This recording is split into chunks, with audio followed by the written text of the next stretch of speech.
live, and I am very excited to have somebody who I was recommended this person, and I could see why. Her name is Una McGurk. And when I started looking into this woman, and by the way, Una, you're very welcome, but when I started looking into this woman, I was amazed by the amount that she has done over the course of her life. And as we go through this interview and we have this chat, I'm going to ask her some questions because I want you to get a sense of who this woman is and why she is who she is. So without further ado, Una, introduce yourself to the people, please. Oh my goodness. Thank you very much, Kira. Can I just say to all the viewers and listeners out there that this wonderful lady has not given me a list of questions that she's going to ask me today. And really, isn't she very lucky I'm not a government minister? Because if I was, my advisors would insist that she give me a list of questions and then my spin doctor would tell me how I should answer them. So I hope you'll understand I'm completely at her mercy at this moment in time. So anyway, onwards and upwards, what can I say? My name is Una McGurk and I'm a qualified barrister senior counsel. That was my profession. I did lots of other things, of course, as well. And, I'm happy to talk about that later. I have a degree in psychology and history and classical civilization. I have an executive master's in geopolitics. I'm a qualified life coach, a qualified theta healer, shamanic practitioner, qualified holistic dietitian. So I've done a lot of other things in my life to develop and expand my life and my skill set, like a lot of other people, because I don't think people should ever be just defined by their dominant profession. Most people are very gifted in so many other areas of their lives that people don't often credit them with that. So there's more to me than being a barrister, but being a barrister for me essentially is all about justice. It was always about justice. I abhor injustice, and that was why I became a barrister. So I find that all of the things that you've gone into, aside from being a barrister, have lent themselves very well to you being a barrister. It seems like you've gone into a lot of areas that involve caring about how other people are. Yes, yes. And I read a sentence that you had said that it was very important as a humanitarian that justice and truth were important to you, and that resonated massively to me. Yes.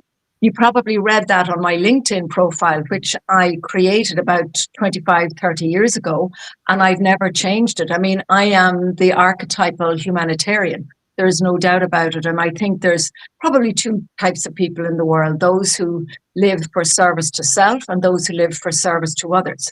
Mm-hmm. I've always felt, and it's just intrinsic within me that it's my job and my duty to really work for others, to be of service to others and to use my skill set in whatever way I can to help others. And if we all helped each other, we'd live in a utopian universe. But unfortunately, that's not always the way. But thankfully, there are still some amazing, wonderful people out there who do help other people. And you're one of them and I'm one of them as well. So, it's funny you should talk about that idea.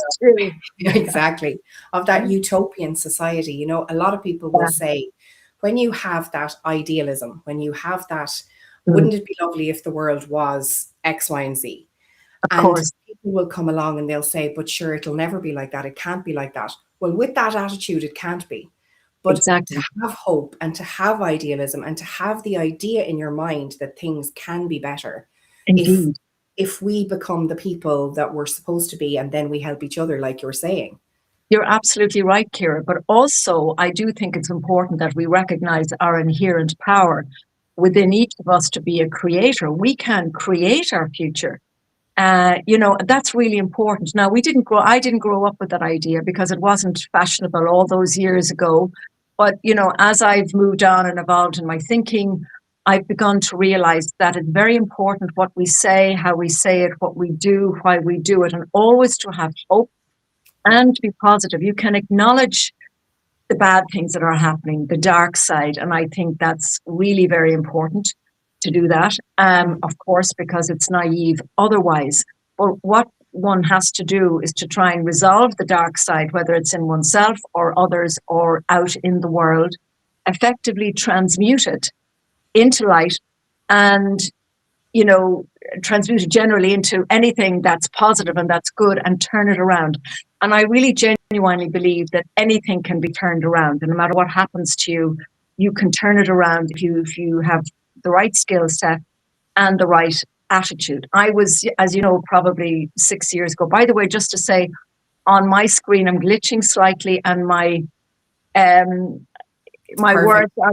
Is it perfect from your end? That's fine. Yeah, it's all Don't good. worry, I won't look at myself. I just look at you. So that's fine I because love it. I'm lagging behind a few seconds. But you may or may not know about my background because you and I have never actually met in person before, and I've never seen you until literally now, this just a few moments ago. But you know, in 2020, when I came out and I spoke out against the COVID restrictions and the PCR test, et cetera, which I'm happy to talk about, and I felt it was my duty to do that. By the way, I felt duty bound, being in my position with all my knowledge and my skill set, knowing what I knew, to come out and speak the truth to the Irish people and to tell them how they were being deceived by their government. I mean, that's what I did. And for that, I was lambasted. I was cancelled. I was ridiculed. I was defamed.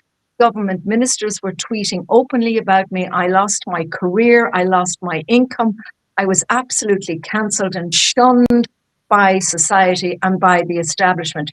They really tried to destroy me. They got all their journalists to write nasty, snide articles about me, criticizing what I was saying, calling me a conspiracy theorist, and none of them had the courage to actually speak with me or to investigate anything that I was doing. And I had a lot of experience at that stage. I had almost 40 years experience as a senior counsel.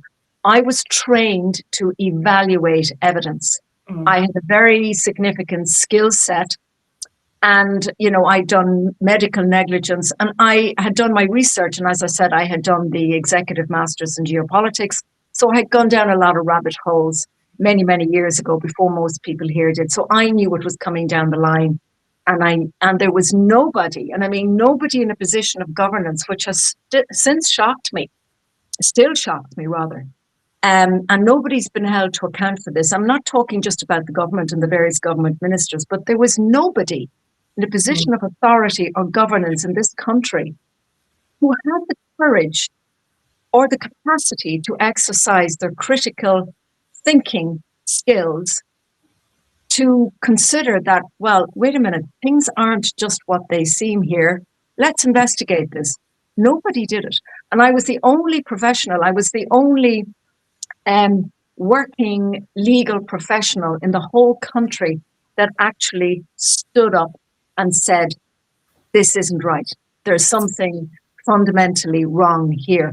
And a lot of people, I'm saying this not to blow my own trumpet, but a lot of people have forgotten that because a lot of people have come on the scene in the last few years and they're now beginning to talk about those topics that were not fashionable or popular 6 years ago. And they forget that the pioneers like myself and others, I was certainly not the only one, there were others as well, who came out, they've forgotten about that. So I'm just taking this opportunity to remind people that I've been there for a long time. But forgive me, I think I may have strayed off the point because I think you asked me a question and I'm not sure I answered it. Not at all. I think in these kind of conversations, it's very important that whatever comes to mind is the thing that we get to discuss. And I find it so interesting that somebody at your level and somebody of your caliber who has all of this exceptional experience and who's very high up in terms of the legalities of things had the tenacity and the audaciousness and the courage to actually come out and say something like that in a time where volatility was absolutely paramount. It was the currency that was being used. So first of all, well done. Thank you. I mean, there was a media frenzy. It was on breaking news, the fact that I spoke at a rally and called out the PCR test as being flawed, because I knew that was how they were justifying the lockdowns. And it was a flawed process. And now that I've been proven to be correct. But has anyone apologized to me? Will anyone ever apologize to me? I don't think so. I'm not looking for one. But, you know, that's just how it is. I don't regret for a second what I did, because at the end of the day, and I know you know this only too well, you have to follow your conscience, you have to follow your heart, and you have to speak your truth. Truth and honesty are fundamental to 100%. everything. And if we all just exercise that, again, we would live in a better world, a better universe. So I'm thankful that I had that courage. I don't know where it came from, but I'm grateful that I exercised it. And I'm so glad that I did it. I don't regret it at all. No, it's phenomenal, and something that always comes to me when I hear people speaking the truth and actually choosing to think of things critically and disseminate information and find the answers, not just take what other people say, is if you don't stand Yeah, for something, you'll fall for anything. It's a powerful phrase. exactly. And you know what's very interesting, and a lot of people don't realize this, for every single person, quite apart from politicians who are elected by their constituents, but and I presume members of the judiciary as well, we put them in that similar category, but everyone else who's in a position of power, governance, or authority in this country would have had to go through, for the most part, an appointment process, you know, with the public service. Mm, And an intrinsic aspect of that is that they had to prove and establish to the satisfaction of those who were interviewing them and those who subsequently appointed them, which for the most part were ministers, that they had the capacity for critical thinking. It's an essential requirement. but is it though? It It, is. it is. It But it is. isn't. But is it? It's not being exercised because Yeah. none of them, and I know all these people in working in you know regulatory bodies and semi-state companies, and all of them went through this process, and none of them exercised any capacity for critical thinking. They all followed the government line. You know, they Mm, followed the herd, followed the establishment. Nobody dared stand out. And then, of course, they made an example of me, I feel, and that's why the yeah. punishment was particularly harsh, because they did not want others to follow suit. You know, so that's why it was particularly harsh, I feel, in my case. But it worked, sadly. And in terms of when you said, they took away your career and your income, what did that look like after the fact? So you've gone up, you've said your piece, you've stood for something, you have opened the people who wanted to have their eyes opened about the truth of the matter. Yes. And then what was next? Well, at the time, I wasn't actually practicing as an advocate in the courts. I'd moved on from that because I'd gone and done the geopolitics, but I was working in the mental health as a member of a mental health tribunal, which meant I chaired mental health tribunals. And then I was also a member of the International Protection Appeals Tribunal, where I was an adjudicator on those panels. So Okay. what they did was, and it was really quite sinister, um, they basically said it was inappropriate for me to be doing that, despite the fact that this was a Saturday afternoon. It was my free time. I'm not a judge. I'm not, I can get involved in politics. My views and opinions are my own. But basically, they twisted it to say that I shouldn't have been doing that. I shouldn't have been exercising my right to freedom of expression on a Saturday afternoon, because I would give the impression that because some of the people who spoke on the platform alongside me, but they were a different group, were anti-immigrant. So the group that I spoke with were with Health Freedom Ireland. So I was with Dr. Marcus de Bruin, there was myself, Professor Dolores Cahill, and I was asked by Health Freedom Ireland to speak. I was one of the three speakers. Health Freedom Ireland shared the platform with another group because that other group had access to all the lighting and the megaphones and the microphones and all of that. They didn't have any of that skill set. So we were supposed to go first, at which point I probably may have left after I spoke. But the order was changed. So I remained on the steps of the Custom House whilst these other people spoke. I didn't even know them. I'd never met them before. So straight away, what they used was very deceptive. They used the link between me as an adjudicator on the International Protection Appeals Tribunal with those who were expressing anti-immigrant sentiment, to say that it was very, very inappropriate that I do that. And the chief protagonists in that regard were the two ministers who were very active at the time, Helen McEntee and Roderick O'Gorman. And the first person who began the campaign against me really was the woman who the Chinese lady who was the former Lord Mayor of Dublin. Can't remember her name, but she started tweeting negative things about me immediately after the rally, and then it just accelerated and accelerated and accelerated. And then you had two government ministers publicly tweeting about me, and the media carrying those tweets. I mean, it was unbelievable, and it was also exaggerated, but I also thought it was very unbecoming of two government ministers to be publicly tweeting about a senior counsel exercising her right to freedom of expression. And clearly they didn't understand that that's a fundamental right that I had. And what was so ironic about all of this was that in my job as an adjudicator on the International Protection Appeals Tribunal, it was my job to consider claims and cases by people fleeing persecution who were coming before me stating that in their country they were denied and deprived of their fundamental rights to freedom of expression, and they were being persecuted. And I was being asked to adjudicate on that, not in every case, but in some cases. And here I was in my own country being persecuted for the exact same thing. And nobody appreciated the irony, because they didn't want to, because the media had a job to do. After all, they were being paid by the government. And then with the Green Party, it got very nasty. I mean, the Meath East Green Party, I'm happy to call them out, put out a really, really nasty tweet on the Monday morning.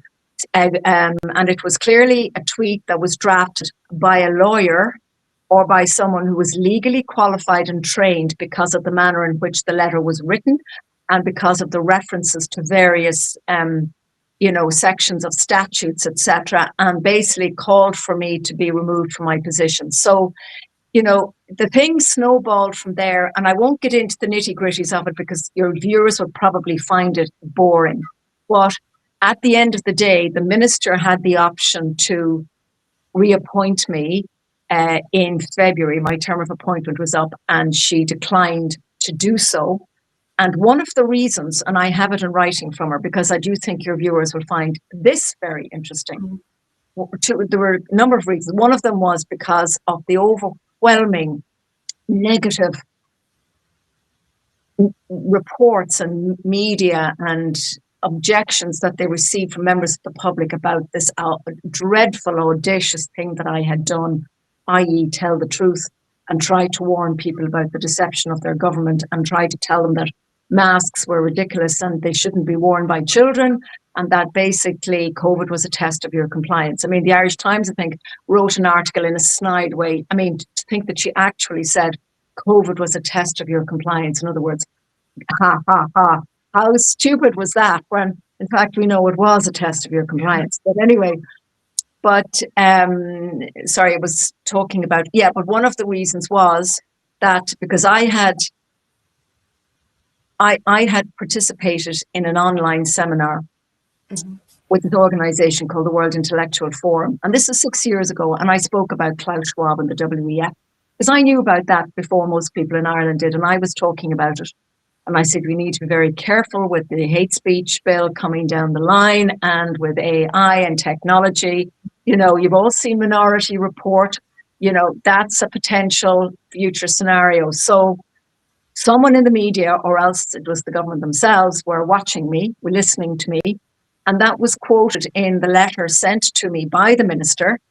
It was actually misquoted because they left out all the best bits and they just put in the bits where it sounded like I wasn't making sense. And I know that I did make sense when I was speaking, but that because this hate speech bill was something that she was championing, and because I was critical of it, therefore I was not a suitable person to be on her panel. Now, you'll find this amazing and extraordinary, because being an adjudicator on any panel, it's fundamental that you are independent, completely independent in the performance of your functions, that Makes you sense. Show no fear or favour. You're not being influenced by any government, any minister, totally independent. but she put it in black and white. That was why I was considered to be an unsuitable person to be reappointed onto that tribunal again. So that was the sort of madness that went on, and all this all took place in the midst of a media frenzy. As I said, a media frenzy, because I'd say they were alarmed when this happened. They didn't expect it. They didn't see it coming. So they had to stop it quickly. So anyway, the great thing is, thank God, I'm still here. I've managed to survive all of that. And, I'm still here. Thank goodness. Thank God. Watching the way things weave themselves Yeah. behind the scenes. The general public don't see anything. We see what comes to the mainstream media. Headline, shock, terrible things, awful. Yes. But behind the scenes, and there's definitely an Alanis Morissette song in there of "Isn't It Ironic?" The amount of weaving that goes on in order to make a headline shocking enough that people will turn on someone. Yes. Yes. And make them believe that I've done something terrible, which is what actually happened. That, oh my God, this woman is like, they really, really almost painted me as a dangerous person. It was quite extraordinary, really. And, nothing could be further from the truth. But now a lot of people are waking up to the fact that they may very well have been deceived during that time. You do see it a lot more now. I'm sure you're watching. There are so many more things that have happened since 2020. And there's always been things that have happened, but it's becoming very obvious now and very apparent. And so there's a bombardment of information and things happening one after the other. And you see people going, hang on a minute. That doesn't seem right. What's going on there? That doesn't seem right. You can see where people are being vilified. You can see where people are being scapegoated, used. Yeah. Of course. So discernment is the key. And it's very difficult for people now. It's difficult for all of us because we are bombarded with information morning, noon, and night. People are going to bed with their phones. People have panic attacks if they think they'll lose their phones. I mean, I probably would have one myself if I lost my phone. And it's this reliance on technology is really not healthy. And we're all guilty of that reliance. We need to move away from it as best we can because it's just not good and we're being influenced. We all know now, you just have to talk about something on the phone and next thing you get an ad for it. But it's getting worse. You just have to think about something and next thing the ad appears. So like, where will this end? So we have to find, I think, as a race, this is not something just particular to the Irish people. We have to find a balance in that space. I'm saying this as much for myself as anybody else because it's just so important. And it is difficult for people. And now that, AI can really manifest everything and anything, it's very difficult for people to know what's real anymore and what's not. So therefore, the only way in which we can really, really be sure is by going within. So we're really being pushed to go within ourselves to find that inner discernment and also to be more God-centered. I'm going to say this because I think, we became a godless nation on many levels. And that's why we were so easily influenced, negatively influenced. And I'm not talking about religion. And I understand why people would have had issues with the Catholic Church and certain things that were done. But unfortunately, when they left the church, there was this big gap, a big lacuna, and nature abhors a vacuum. And, it will be filled with other things, nefarious things, or technology will take over. The God of technology has taken over, and we've lost our connection to the divine and to our source creator. And so I think we need to get that back so that we have true discernment in knowing and understanding who we should listen to or watch. And we should listen to everybody, of course, but what we take from it and to discern what resonates and what truly is resonating and what is truth and what is fiction, basically. I would agree completely with that connection piece for sure. And I found my way back to God in 2022. It's not that I'd been away. It's that I hadn't had the relationship with him that I knew that I could have. But in terms of connection, and the way the country is at the minute, what would you say would be a step in the right direction to get people more connected? What's needed? Well, that's good. That's a good point. I mean, to be honest with you, let's say from a political perspective, what's needed is a new government. We need a government of patriots, not globalists. Our current government are working for globalist interests. So, which is detrimental to the Irish people on every single level imaginable, whether it's at the educational level with what's being taught in schools, the whole transgenderism issue, all of that, the potentiality of digital ID. I mean, where does it end? So when you have people in a position of power and authority in the country who are clearly not working for the people, this is very serious and fundamental. And I've said it twice already publicly, and I'm going to say it now, even though I know mainstream media will, of course, ignore it because it doesn't suit their interests. But I said it at a conference last week. We are now no longer living in a functioning democracy. Mm. I mean, there's no doubt about that. The will of the people is of no consequence. I mean, and what's so ironic about that is that I can say that over and over, and actually nobody bothers. The press won't report it. Nobody cares because there is a globalist agenda, and our government are intent on bringing it in, no matter what. Like they're trudging down the road. It's all set.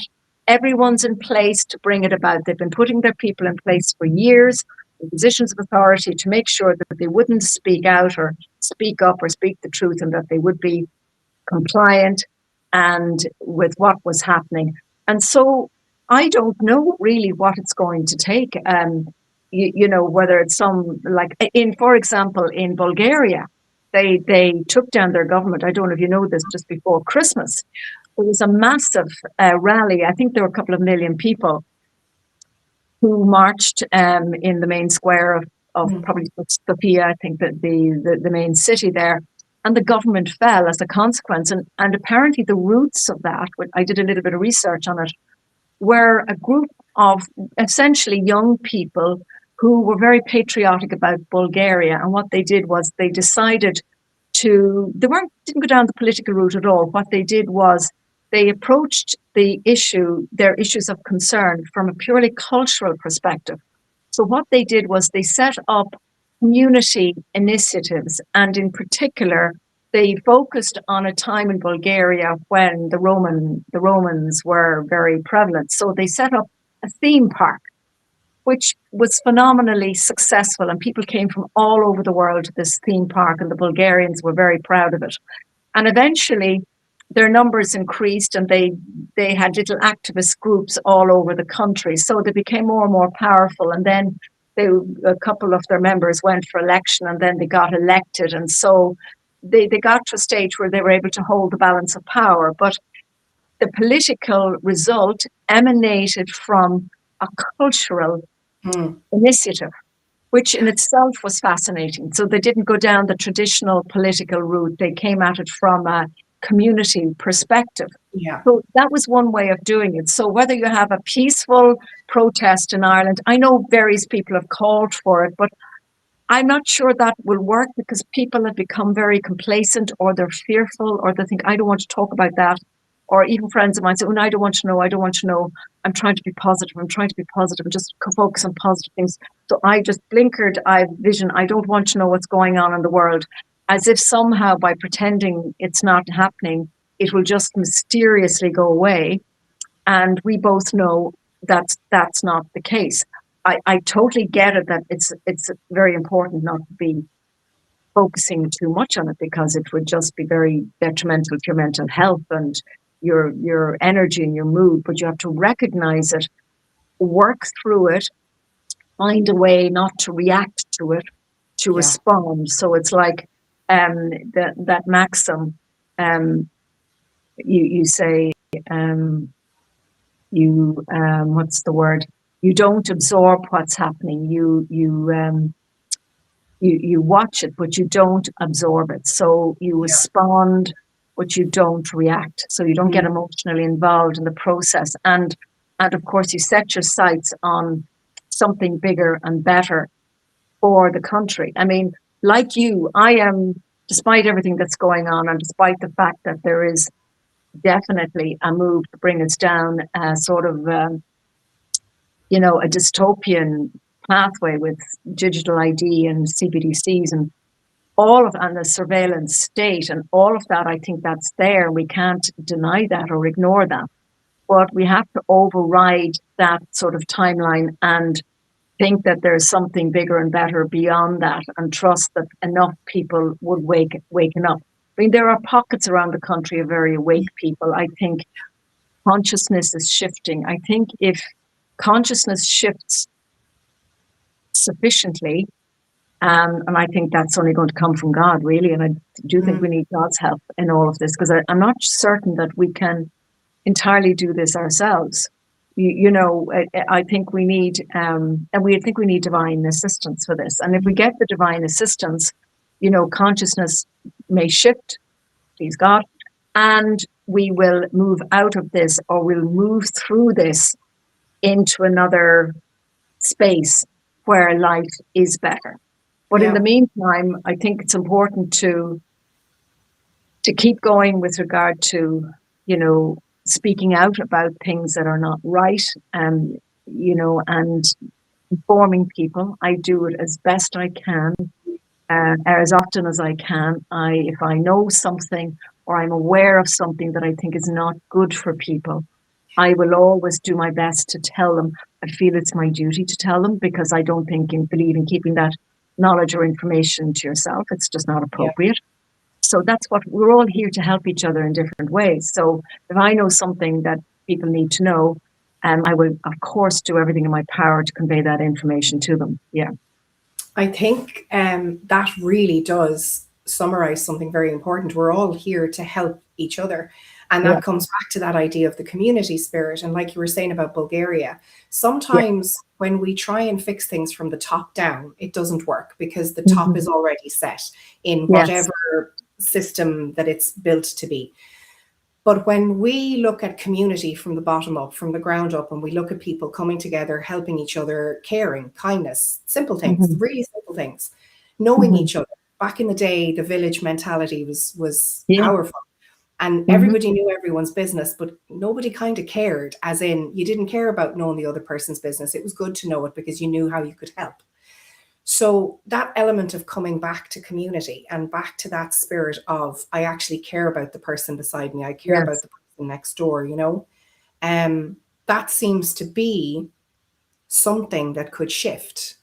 Yes, I agree.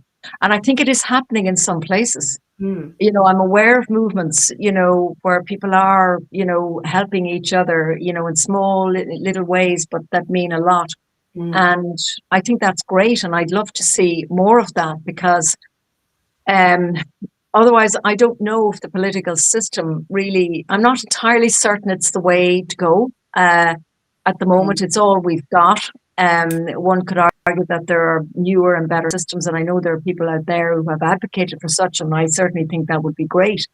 But I'm not certain that the main centre of the populace are ready for that. There's a lot of people struggling in this country. I am so well aware of that.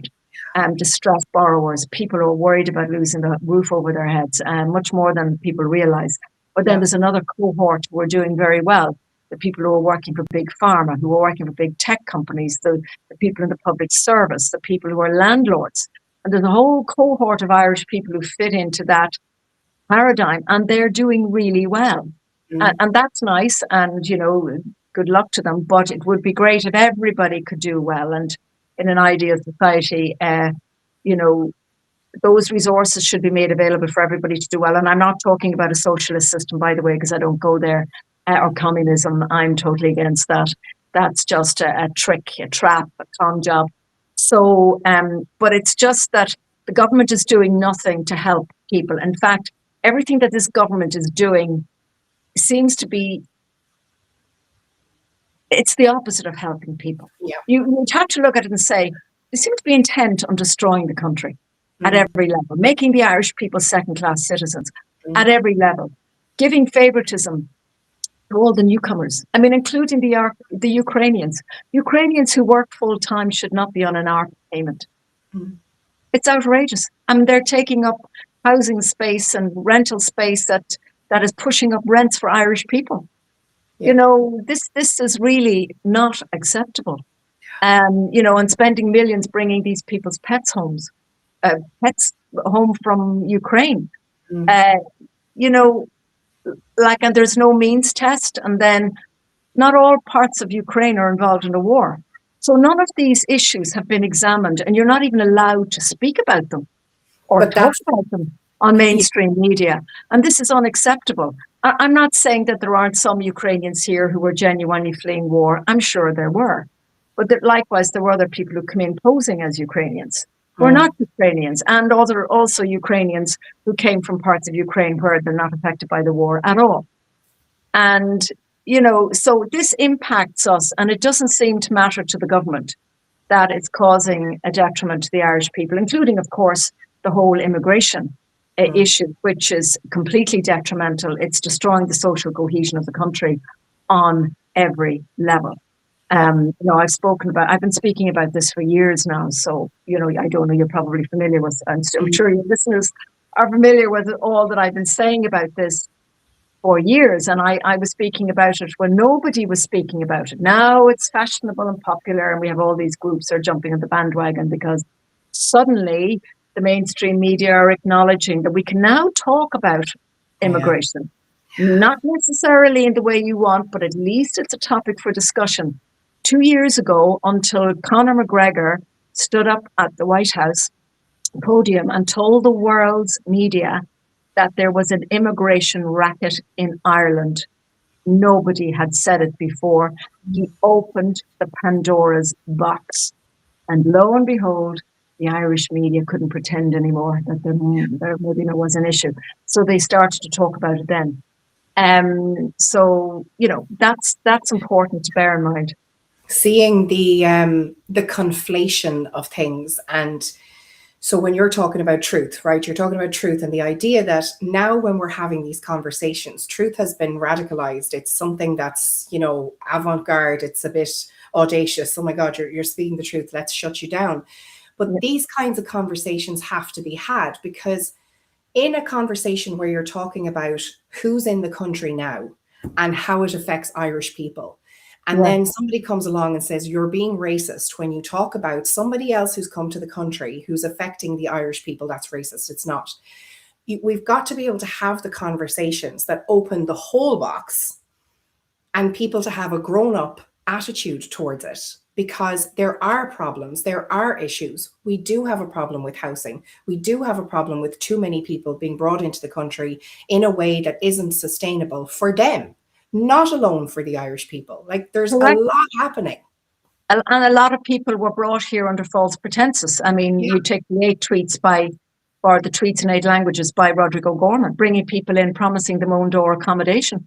I mean, and in Arabic. I mean, there's billions of people who speak Arabic. Can you imagine if you're in an Arabic village somewhere up a mountain and you've nothing, you don't even have a running toilet, and a friend sends you a text to say, oh, there's this gorgeous paradise island, a green island on the west coast of Europe, and they're promising you own door accommodation, and you do everything, you sell your grandmother to get here, and then you find that that's not quite the case, and you're sleeping in a tent under a lot of rain with no toilet facilities.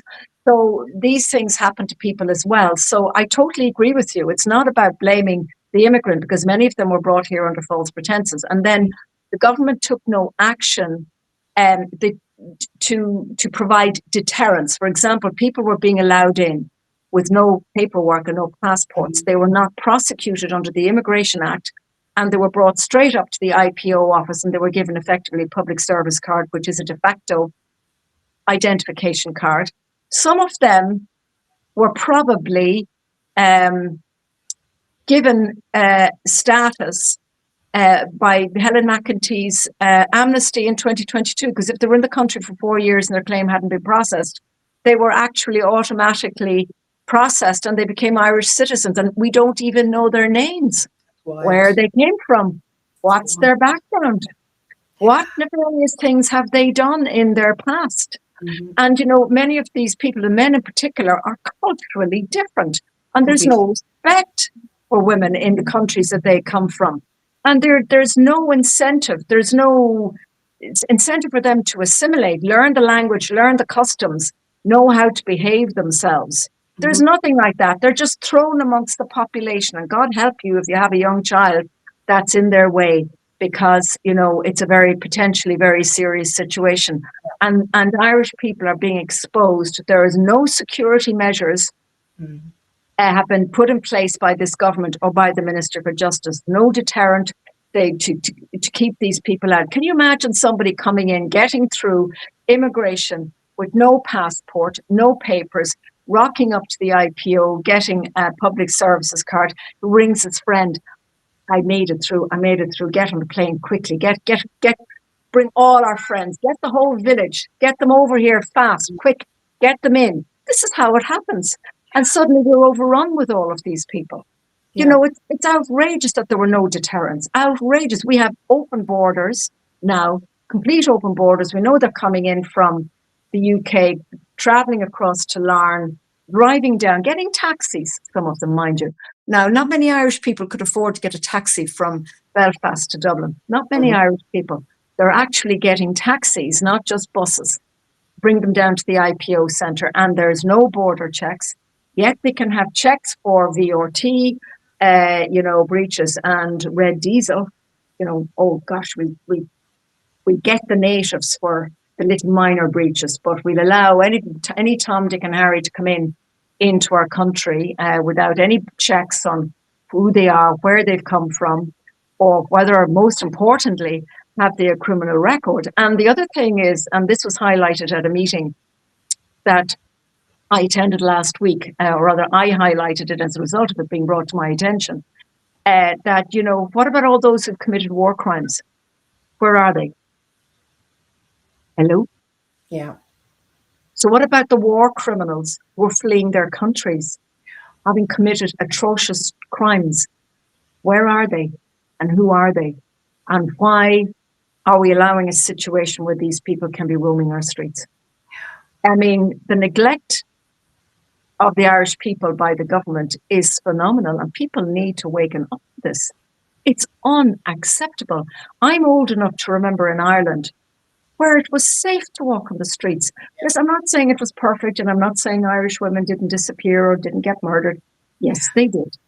But it's very serious now. Most Irish women will not go out walking alone at night, certainly not in major cities, and they don't feel comfortable. And there's ample anecdotal evidence to that effect. Absolutely. We do know that. And then, of course, there is the issue, which again, I highlighted a number of months ago, and I repeated it when I attended the Women's Coalition on Immigration last week in Boswell's Hotel. I spoke about the importance of ensuring that the PULSE system, which is the system used by An Garda Síochána to, you know, prosecute or process crimes from the time of commission until conviction. There is no obligation on a member of the Garda Síochána to record ethnicity or nationality.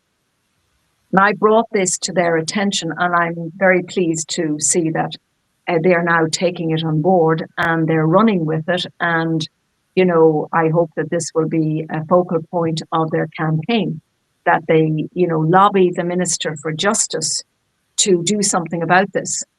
But I'm not so sure that he will. But he could very easily authorize this. And the importance of this is that the CSO, which is the Central Statistics Office, which compiles statistics and data on everything that's going on in the country, including crime and any link between immigration and crime, for example, they take their data from PULSE. They can't take it from anywhere else. So because PULSE doesn't have to record ethnicity and nationality, therefore, they don't use the PULSE data because it's inconsistent. So therefore, there are no statistics or data on immigrant crime in this country. And of course, that fact is being used by the government and indeed by mainstream media to say, well, we have no evidence.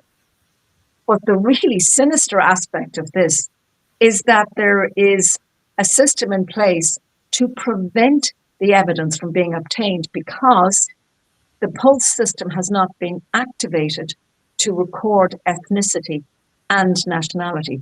And if it was, we would be able to establish the link between immigration and crime, and the CSO would be able to produce the stats and the data to prove it.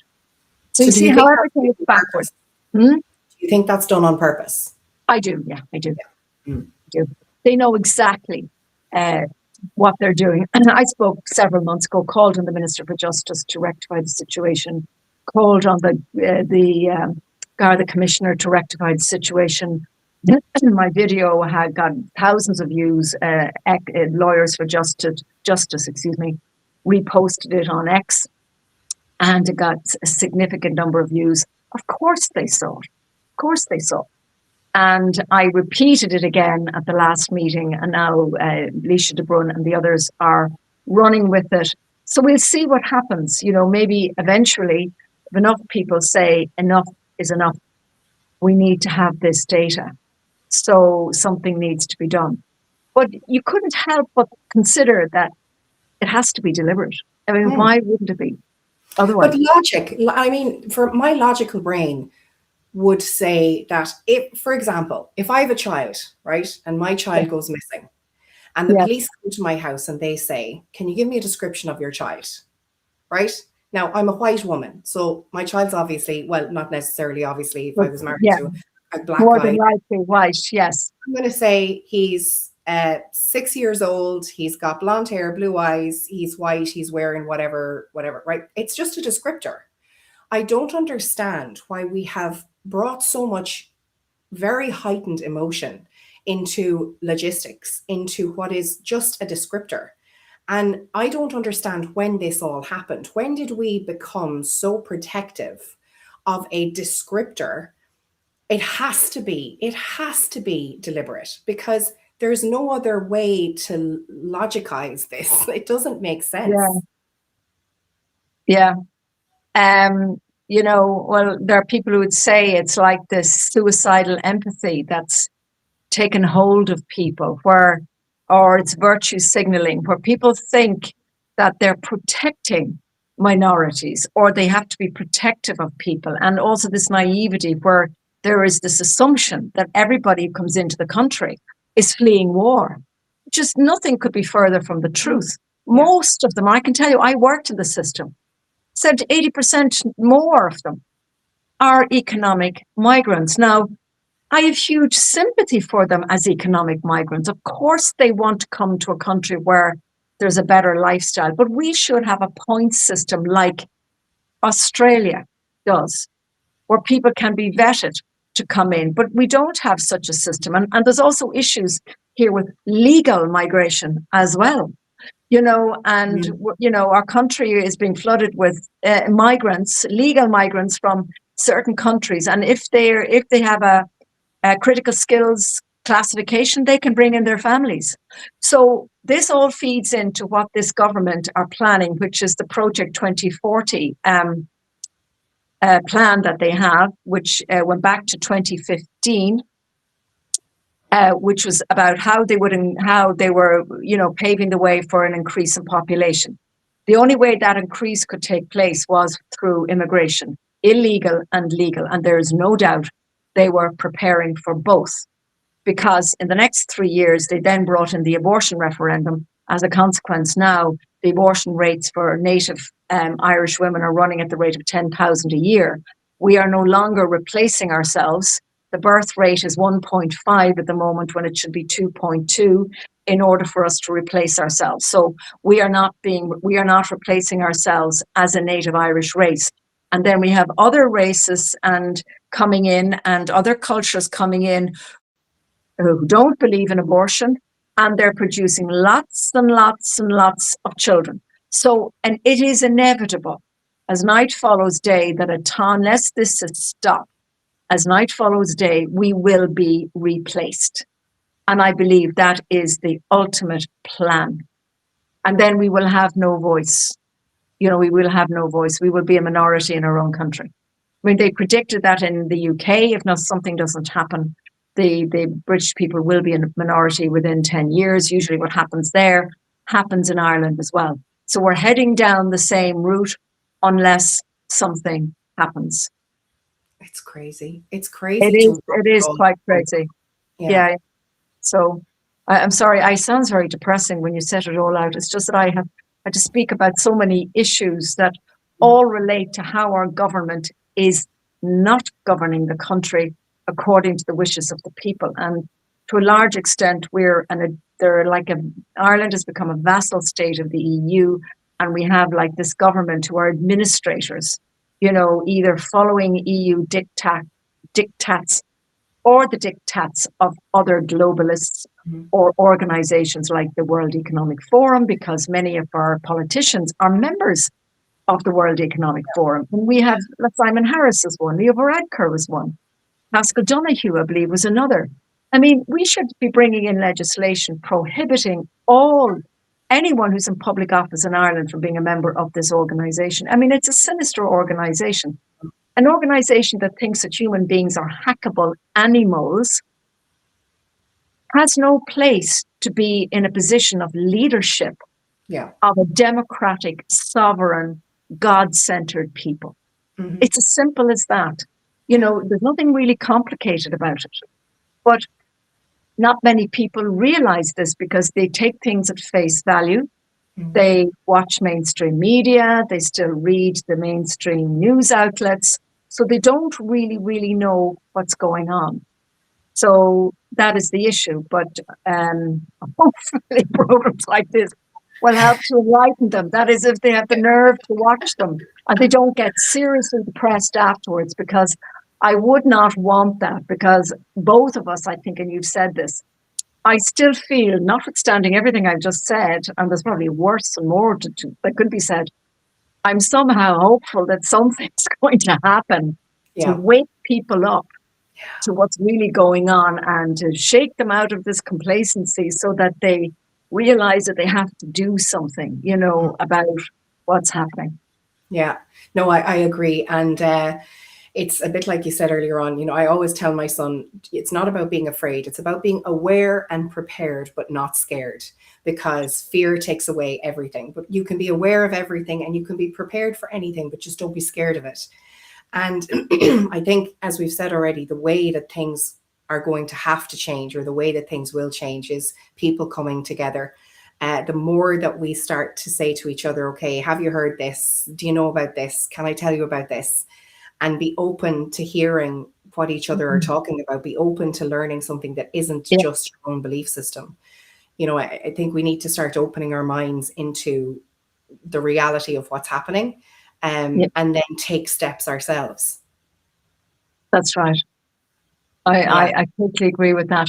And for those who, take the view, that, in relation to the immigration issue, they're fleeing war and it's our duty to look after them. It isn't. It isn't our duty. We were never a colonizer. We're the land of, the Céad Míle Fáilte, and we're being completely taken advantage of. I think Irish people are the kindest people in the world. They just are. We were renowned for our graciousness and our open hospitality. The Americans love coming here. Now they're not coming here anymore, because if they go to the cliffs of Moher, they're likely to, and I've heard of anecdotal stories where they're bumping into a bunch of Afghanis, Yeah. hanging in, with their tents and hanging around the place. And that's fine. If you want to see Afghani people, really, you should be going to Afghanistan. If you want to see Nigerians, you should be going to Nigeria. If I go to Nigeria, I don't want to see Irish people or Spanish people. I want to see Nigerians, and that's really how it should be. I'm not saying that we shouldn't have people here. And I'm not saying we shouldn't provide refuge for people. And we do have obligations under the Geneva Convention, etc., and also under EU legislation. But we can only take so many people. At the moment, we have open borders. Completely open borders. And a country that has open borders has lost control of its sovereignty. We signed up to the EU Migration Pact, and now we have unelected bureaucrats in Brussels determining how many asylum seekers that we can take in certain situations where there's migratory pressure, for example. We have no control over it. And if we don't take them in, we'll have to pay a certain sum of money. So this is inappropriate. But one of the things that I just wanted to say for all those who think, oh, this is terrible and we have an obligation to help people, I totally agree. And for years and years, for thousands of years, the Irish had a tradition of going out into the world as missionaries, helping people and helping people solve their problems. And Irish missionaries were renowned all over the world, but particularly in Africa. So if someone is genuinely concerned about what's going on in a particular country, in Africa or wherever it is, why aren't our diplomats being sent out there? Why aren't our educators being sent out there? Why don't we organize volunteers to go out to teach the people how to govern concepts such as human rights, and fundamental freedoms, and teach the potential, governing class of that country to how to govern their own people without wars, teach them things like, what do you call that? System for conflict resolution, conflict resolution scenarios. Why we don't have to. It's not the solution to take a bunch of people, and select a bunch of people and bring them over here to our country, which is a strange environment for them culturally, from a religious perspective. Take them out of their homeland, dump them here, and expect them to integrate. We should go out there and work with them to teach them how to make the best of their own country, how to love and appreciate their own country, how to thrive in their own country. Now, to me, that's real progressivism. So this Band-Aid solution that, oh yeah, let's bring them all in. It's never going to be possible. So why should you bring in some and not others? So the thinking is wrong. The thinking is haywire, and it needs to change. So I would say to all those left-leaning people out there who say, oh, but these people need help. Absolutely, they do need help. I would be the first person to say that. So go there and give them help. Yeah. Go out to them. Don't bring all of them over to us, creating chaos, because many of them, even perhaps unwittingly, because of the manner in which they've grown up and because of their culture, simply will never be able to integrate and will never, maybe, for example, understand, respect, or appreciate the equality of a woman, because they were conditioned since childhood. Otherwise, nothing is going to reverse that. It's too late. And also, studies have been done to show that multiculturalism does not work.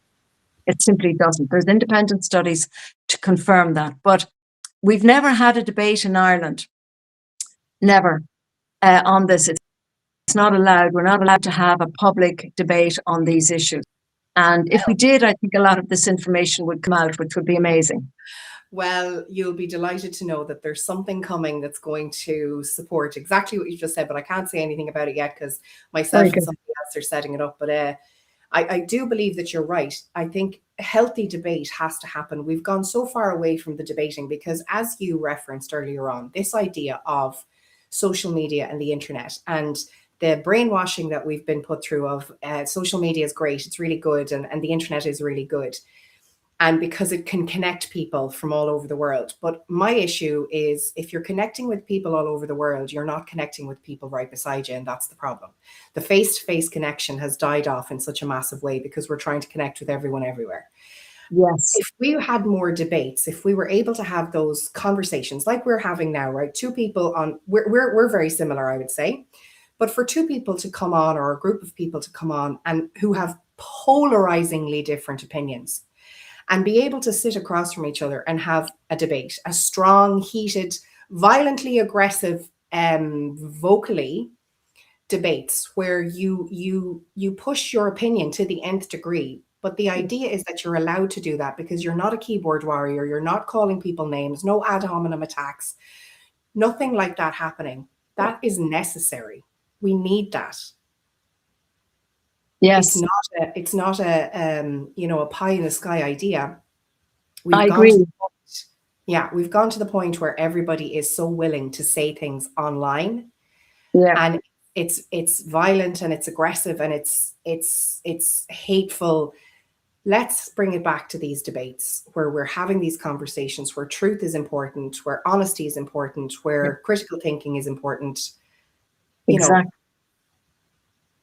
Yeah, you're right. And there no debates are allowed on mainstream about mm, these issues. So people are just getting a one-sided view on what's happening, mm. and yeah, I think yeah, spot on. You're absolutely right. Yeah, I Well, agree with you. soon to somewhere Yeah, near you. thank More you. on that later. Yeah, I wanted to highlight something very specific, actually, because you and I had a chat a couple of days ago. And so, myself and Una, I was recommended that Una came on here, like I said in the beginning. And as I but she was finding still out, didn't give me the questions, just so you I know. didn't give her. I was like, we'll wing it, Una, we'll wing it. Yeah. But something that we were talking about the other day, and it might seem like a bit of a segue, but it isn't, is the fact that Una was the first woman to prosecute a rape trial in Ireland. And I'm bringing it up now in this space and in this moment because we're talking about ways in which we can help and the world as it is at the minute. As a woman who did something like that, because that's massive, that's huge, that's a big thing to have achieved in your life, to be the first woman to do something like that. What did that feel like, and what does it feel like now, seeing the way sexual assault, sexual violence is and is dealt with currently? Well, I probably can't speak to how it's being dealt with currently, but just it just so happened that I was working as a barrister in Donegal, and a vacancy came up for a state prosecutor. Every county has a state prosecutor where they prosecute cases on behalf of the Director of Public Prosecutions. And the then prosecutor, the then Director of Public Prosecutions was Eamon Barnes, a very enlightened man. Don't know if he's still alive, but he took a risk and he appointed me as a state prosecutor. And it was the first time ever that a female barrister was ever appointed as a state prosecutor. It was very difficult, I have to say, because I had a judge who, let's just say, didn't probably didn't think it was appropriate. He was Okay. an old-fashioned, he was an old school type judge, so he did not make my job easy, and that's probably, an understatement. But in that process, I ended up, I mean, I didn't even realize it at the time because I was just doing my job. It was somebody else that said it to me afterwards. Do you realize you're the first woman who's ever prosecuted a rape trial before a jury? So, because rape trials are prosecuted before juries. And, it's, so these cases are very, very difficult and very complex. And, and they're not very pleasant for anybody involved. That's all I'll say. They're they're really, they're just not. I mean, they're difficult. They're difficult on every level, and that's probably the part that I would say is the most significant aspect of it. Because bear in mind, when you're a prosecutor, it's not like in the States where it's romanticized on TV that you're out to get the accused and it's you versus the accused. The prosecutor has to act independently. What you do is ultimately you present the evidence fairly to the jury. You don't make up and you don't make any decision about it. Neither does the judge. It's the jury. The jury have to determine the guilt or the innocence of the accused beyond a reasonable doubt. That is the standard. It's a high bar. So they have to be satisfied that whatever evidence is presented by the prosecutor in respect of the crime as alleged is sufficient to justify them in making a finding that the accused is indeed guilty. So your job as a prosecutor is not to win the case for the individual. And a lot of people don't really recognize that. You have to be very fair and independent in how you present the evidence. So, I think maybe the role might be slightly different in the States, but certainly here you have to be very independent because that's considered to be more just. Because at the end of the day, it's always about justice because a significant um, paradigm in our criminal justice system is that everyone who is accused of a crime, no matter who they are, where they come from, they are innocent until proven guilty. So that is a fundamental principle, innocent until proven guilty. So you never assume someone is guilty until such time as that's determined either by a court, a judge sitting on his or her own, or by a jury in the case of jury trials, which happen, I think, even still to this day in rape cases. It's quite a while since I've done any of that work. I moved on to mediation. I wanted to do other things. And, I also did restorative justice. That hasn't happened here, but there are systems in place in the States where you have a restorative justice system where people will bring perpetrators of crimes, including rapes, and their victims together and, to see if they can find, a peace to exist between them. Now, not everybody wants to go down that route, but it depends on where you're coming from. Some people would find that helpful, others would not. But there is that potential out there. It hasn't actually come over here yet, but I do know that in certain parts of the US, for example, they do practice that, where if a victim is willing to meet her perpetrator, that they will sort of not so much mediate a dispute, but they will try to bring the parties together so that there can be a process of some kind of reconciliation between them. But as I said, we haven't gone that direction in this country at all. Wow. Okay. So that's your career has been wildly interesting, really, hasn't it? Yeah, it has. I've done a lot, and thank you for saying that. So, yeah, but if you were to listen to the media 6 years ago, I mean, I was just painted as some kind of crazy conspiracy theorist because I did a video on 5G. 5G is very real, and the dangers of 5G are very real. There are experts out there, renowned experts, doctors, scientists, technical experts who can attest to that. But because I promoted that, I'm a conspiracy theorist.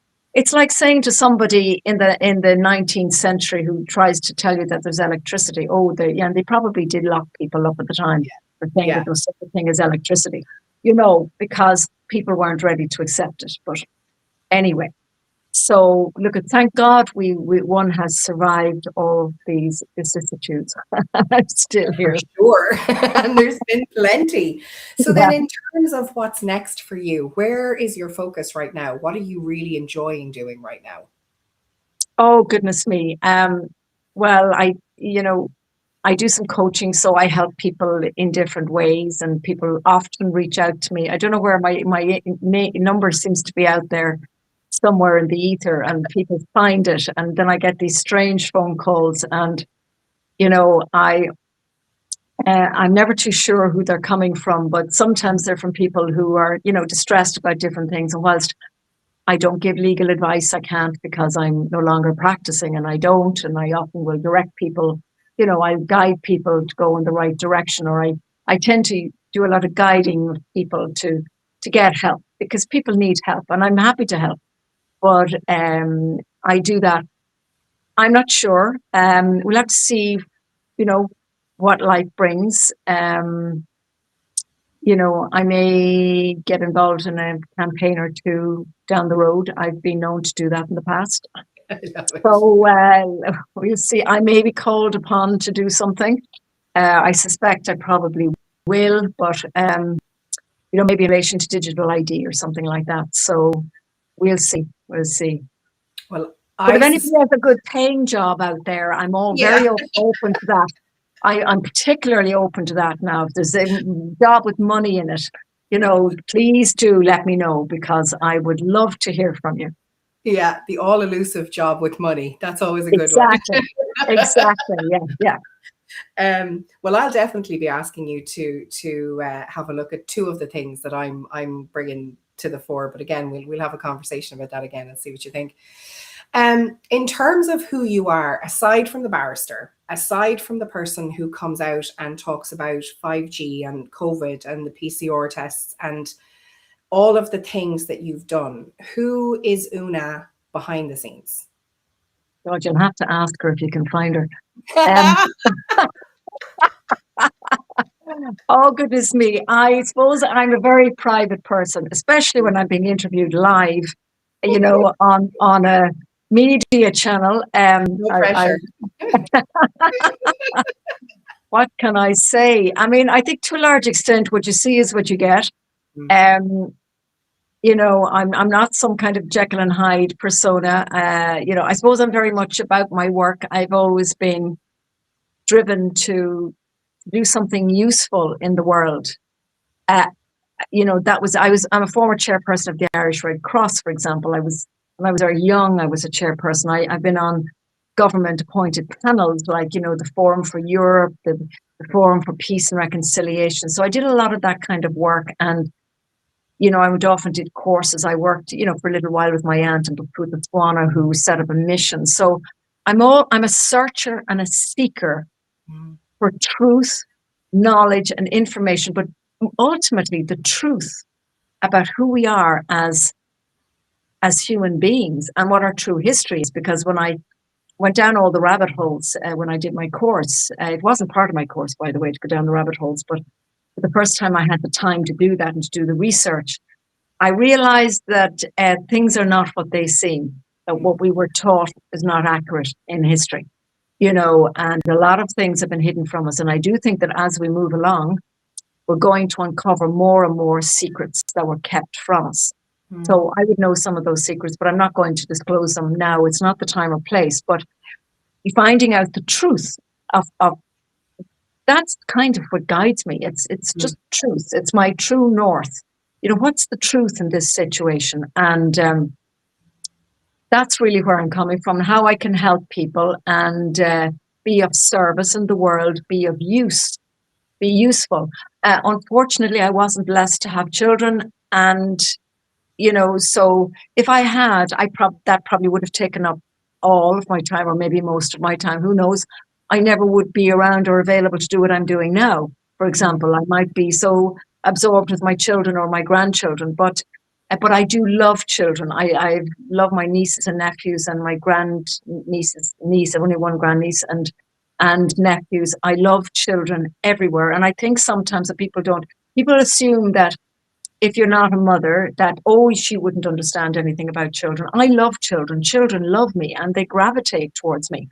And I love, because I don't have my own children to love, I love everyone else's children.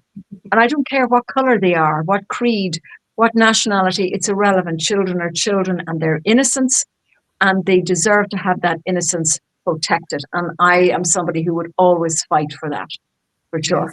Amazing. Yeah. Amazing. You know what it strikes me? It strikes me that regardless of what you might do in your private time, in your quiet time, I don't think any of it is without just truth.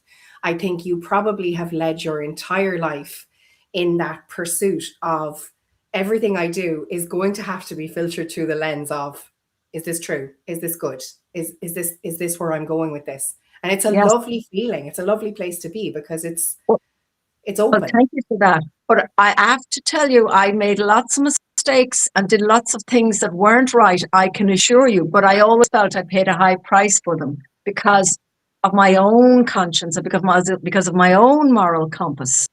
That was really the issue for me. So I am no saint, I can tell you. But then I always say what I would sometimes say to comfort myself by saying, well, if I hadn't made all of those mistakes, I wouldn't have the knowing or knowledge I have now. And I do think that the wisest people in the world are the ones who've made the most mistakes, actually, but they've learned from their mistakes.